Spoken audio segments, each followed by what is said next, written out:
Ako si Francis Riudique at narito ang mga napapanahong balita. Pinag-iingat ng Embahada ng Pilipinas ang mga Pilipino sa Kuala Lumpur laban sa tumataas na kaso ng Human Metapneumovirus o HMPV sa Malaysia. Matatandaang nakapagtala ng hindi bababa sa 327 kaso ang naitala noong nakaraang taon. Ang HMPV ay isang impeksyon na karaniwang nararamdaman mula karaniwang sipon at may mga sintomas ng ubo, lagnat, runny nose na maaaring humantong sa bronchitis o pneumonia.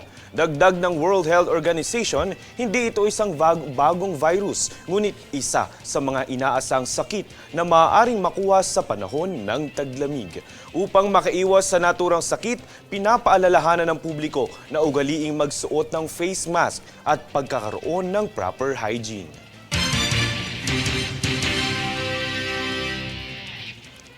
Samantala, tiniyak ng Department of Budget and Management o DBM na mapipigilan ang pagsasamantala ng mga opisyal ng gobyerno sa programang AKAP para sa pamumulitika. Aniya, kasalukuyan ng binubuo ang mga panuntunan ng naturang kontrobersyal na programa ng DSWD. Para sa detalye, narito ang ulat. Kinumpirma ng Department of Budget and Management na kasalukuyan ng binubuo ang mga panuntunan at regulasyon para sa pagpapatupad ng Ayuda para sa Kapos ang Kita Program o AKAP. Ito ang kinumpirma ni Budget Secretary Amenah Pangandaman. Layo ng AKAP na tulungan ang mga kapuspalad ng mga Pilipino na makaraos sa mga epekto ng pagtaas ng inflation. Matatandaang naging kontrobersyal ang programang ito dahil paniwala ng mga ilang advocate groups sasamantalahin ito para sa pamumulitika. Pero ayon kay Pangandaman, pananagutin ng pamahalaan ang sinumang magtangkang samantalahin ang naturang programa. Isa umano ito sa sisiguruhing ipapatupad ng guidelines na binubuo ng DOLE, NEDA at DSWD para sa naturang programa. Merong isang provision na dun sa draft na nakita ko na bawal maglagay ng mga tarpaulin, muka at stickers, t-shirt ng mga politiko pag nagmimigay ka ng cash assistance or social protection program. And meron din sinabi si Secrex to ensure that hindi siya magamit ng mga tatakbo sa darating na eleksyon. Bago pa man matapos ang buwan ng Enero, ay kumpiyansa ang pamahalaan na matatapos na umano ang guidelines ng AKAP. Matatanda ang idineklara ni Pangulong Ferdinand Marcos Jr. na conditional implementation ng AKAP nang pinirmahan ang 2025 budget noong December 30 noong nakaraang taon. Ang kondisyon ay dapat na magkaroon muna ng guidelines ang programa bago mag-release ng pondo ang pamahalaan. Ayon kay Pangulong Marcos, layon ng kanyang desisyon na masiguro na ang pera ng bayan ay magamit alinsunod sa otorisado at tinukoy na layunin. Francis Riudique, nag-uulat para sa Golden Nation Network.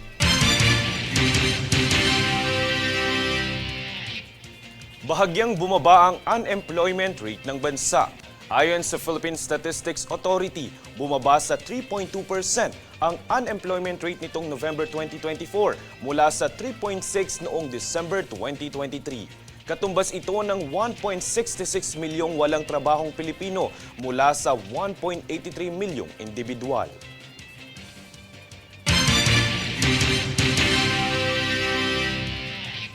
Kami ang boses ng pagbabago. Ako si Francis Riudique at ito ang News Force. Sa ulo ng mga balita, mga Pinoy sa Malaysia inalarma sa pagtaas ng kaso ng HMPV. LTO nakakolekta ng higit sa 179 million peso na multa mula sa pinaigting na panguhuli sa mga lumalabag sa seatbelt law. Kongreso ipinananawagan ang pag-usad sa proseso ng impeachment laban kay BP Sara. Unemployment rate ng bansa bahagyang bumaba. Kai Soto nagtamo ng knee injury sa B-League. 2025 season apektado. Aktres na si Rufa May Quinto sumuko na sa NBI kaugnay ng kasong paglabag sa Securities Regulation Code. Patas at pantay na balita. Komprehensibong ulat para sa pulso ng masa. Ito ang News Force.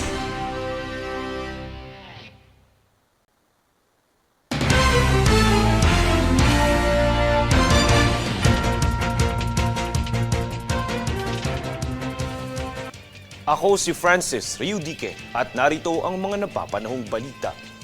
Nasabat ng Bureau of Customs Port of Clark ang 4 na pouch ng shabu na nagkakahalaga ng 2,600,000 piso nitong kamakailan lang. Ang shipment mula sa Estados Unidos ay idineklara bilang mga gift items, kape at mga snacks. Ngunit natuklasang naglalaman ng droga matapos ang X-ray screening at pisikal na pagsusuri. Sa isinagawang inspeksyon, nadiskubre na ang mga ipinuslit na shabu ay may kabuang timbang na 309 grams. Kinumpirma ng Philippine Drug Enforcement Agency o PDEA na ang nasabing substance ay bilang paglabag sa Dangerous Drugs Act sa ilalim ng RA number 9165. Isang warrant of seizure and detention naman ang inisyu laban sa shipment dahil sa paglabas sa Customs Modernization and Tariff Act at Dangerous Drugs Act.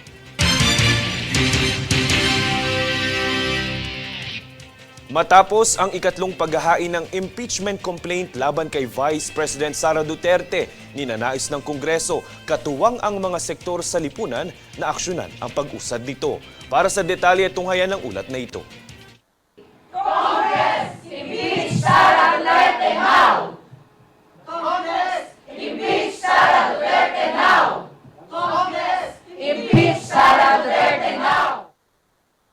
Kamakailan ang mga naghain ng impeachment complaints laban kay Vice President Sara Duterte ay nananawagan sa Kongreso na ipatupad ang proseso ng impeachment bago matapos ang taon. Pinangunahan ito ni na House Deputy Minority Leader Franz Castro, dating Bayan Muna Representative Teddy Casino at dating Gabriela Representative Liza Massa ang panawagang ito. Dito binigyan din nila na ayon sa panuntunan ng Kongreso, dapat i-refer agad ng Speaker ang nasabing reklamo sa Committee on Justice sa loob ng itinakdang session days. Dito nanindigan din ang mga complainants na kailangan kumilos ng Kongreso bago ang ika-7 ng Pebrero. Bahagi pa ni Casino, nais nilang maipadala ito sa Committee on Justice para mapag-usapan. Nilinaw din nila na layunin nilang maproseso ang impeachment ni BP Sara ngayong taon. Kung matatandaan, ang reklamo naman laban kay BP Sara ay nakasentro sa umano'y maling paggamit ng 612 million peso confidential funds.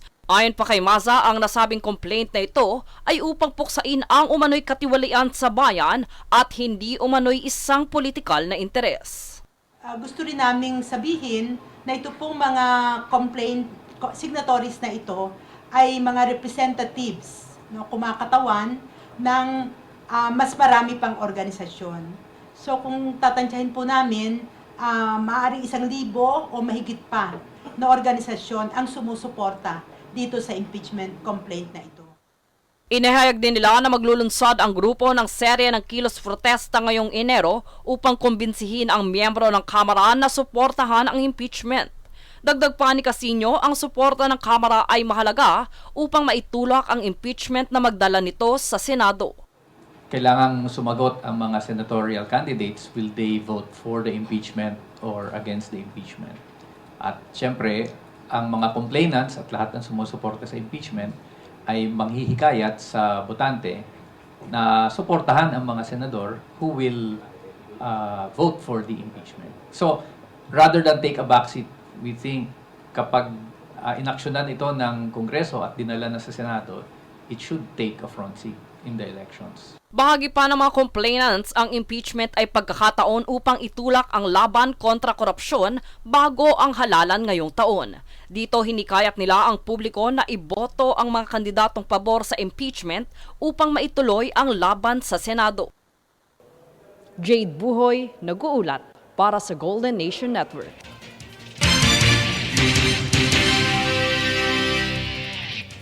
Ilang mga kalsada naman sa Navotas ang pansamantalang isasarado sa Sabado, January 11, para magbigay daan sa pagdiriwang ng Pangisdaan Street Dance Parade ngayong taon.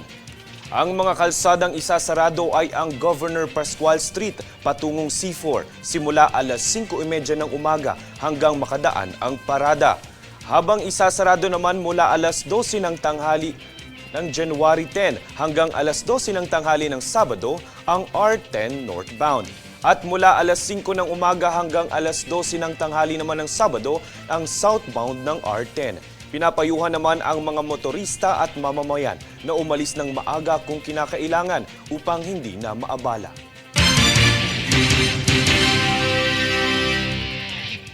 Kami ang boses ng pagbabago. Ako si Francis Riudique at ito ang News Force. Sa ulo ng mga balita, mga Pinoy sa Malaysia inalarma sa pagtaas ng kaso ng HMPV. LTO nakakolekta ng higit sa 179 million peso na multa mula sa pinaigting na panghuhuli sa mga lumalabag sa seatbelt law. Kongreso ipinananawagan ang pag-usad sa proseso ng impeachment laban kay BP Sara. Unemployment rate ng bansa bahagyang bumaba. Kai Soto nagtamo ng knee injury sa B-League. 2025 season apektado. Aktres na si Rufa May Quinto sumuko na sa NBI kaugnay ng kasong paglabag sa Securities Regulation Code. Patas at pantay na balita. Komprehensibong ulat para sa pulso ng masa. Ito ang News Force.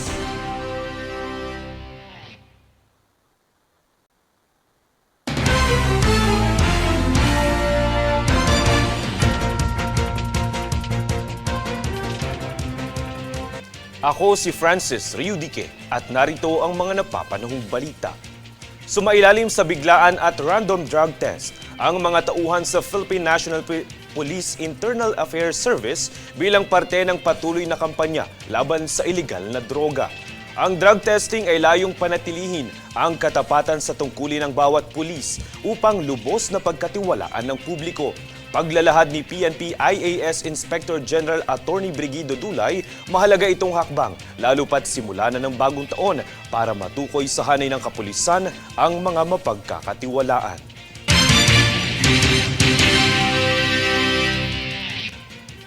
Samantala, nagtamo ng isang knee injury ang center position at isa sa basketball stars ng Gilas na si Kai Soto makaraan ang kampanya nito sa Japan P-League. Makakaapekto rin ang injury na ito sa laro ng Gilas ngayong 2025 dahil hindi magagawang makasali ni Soto sa season ngayong taon. Narito ang ulat ni Princess Castro. Darkest Day. Ganito inilarawan ni Kai Soto ang kanyang basketball career sa kanyang Instagram post matapos magtamo ng ruptured anterior cruciate ligamento ACL. Ang naturang knee injury ay kinumpirma ng kanyang koponan sa Japan B-League nitong Miyerkules. Na-injure ng 7-footer center ang kanyang kaliwang tuhod sa laban nito para sa Koshigaya Alphas kung saan tinalo sila ng Mikawa Sea Horses sa score na 77-79 noong linggo. Buhat din ito ay hindi na makakasali pa si Soto sa B-League Asia Rising Star Game na nakatakdang ganapin sa susunod na Sabado, 18 ng Enero. Malaking dagok din ang injury ni Soto para sa mga susunod na laro ng Gilas Pilipinas dahil malaki ang posibilidad na hindi ito makasali sa ikatlo at huling window ng 2025 FIBA Asia Cup qualifiers sa susunod na buwan maging sa Continental Championship sa buwan ng Agosto. Ito ay dahil inaasahang 6 na buwan ang magiging recovery period na kailangan ni Soto para ganap siyang gumaling. Ngunit batay naman sa ilang mga medical articles, ang isang ACL tear ay maaaring tumagal pa ng 1 taon upang lubusang gumaling. Gayunpaman, susubukan ng Pilipinas na protektahan ang walang bahid nitong record sa Pool A sa kanilang road games laban sa Chinese Taipei sa ika-20 ng Pebrero at sa ika-23 naman sa koponan ng New Zealand. Samantala, nabanggit sa post na professional basketball player, bagamat mahirap i-sink in o tanggapin ang nangyari, alam niyang may mas magandang plano ang Diyos para sa kanya at nararapat lamang na magpatuloy. Pinasalamatan din niya ang lahat ng mga taong sumuporta at nagbuhos ng pagmamahal nitong mga nagdaang araw. Princess Castro nag-uulat para sa Golden Nation Network.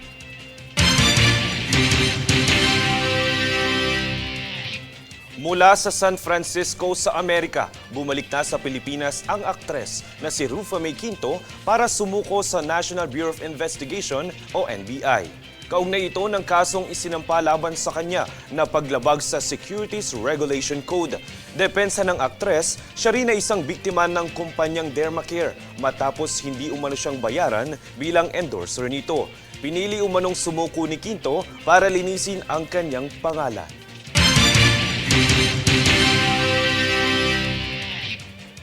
Kami ang boses ng pagbabago. Ako si Francis Riudique at ito ang News Force. Sa ulo ng mga balita, mga Pinoy sa Malaysia inalarma sa pagtaas ng kaso ng HMPV. LTO nakakolekta ng higit sa 179 million peso na multa mula sa pinaigting na panguhuli sa mga lumalabag sa seatbelt law. Kongreso ipinananawagan ang pag-usad sa proseso ng impeachment laban kay BP Sara. Unemployment rate ng bansa bahagyang bumaba. Kai Soto nagtamo ng knee injury sa B-League. 2025 season apektado. Aktres na si Rufa May Quinto sumuko na sa NBI kaugnay ng kasong paglabag sa Securities Regulation Code. Patas at pantay na balita. Komprehensibong ulat para sa pulso ng masa. Ito ang News Force.